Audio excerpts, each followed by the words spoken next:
Good morning, everyone present over here. I have a question relating to the relationship between economic income inequality and economic growth. So, I'd like to ask your personal opinion on this.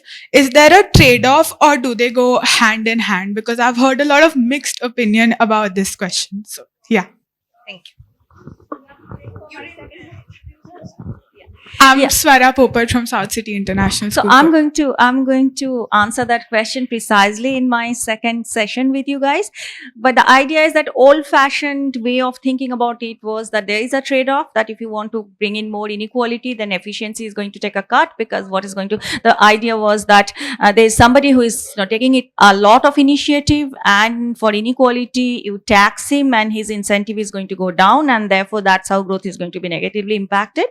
But increasingly, empirically, as well as in terms of mechanism, people are seeing that that trade-off is really not there, in the sense that modern economies depend more on so equality helps in terms of growth in many different ways, and one of the ways in which more equality helps is precisely, again, because the production structure is changing.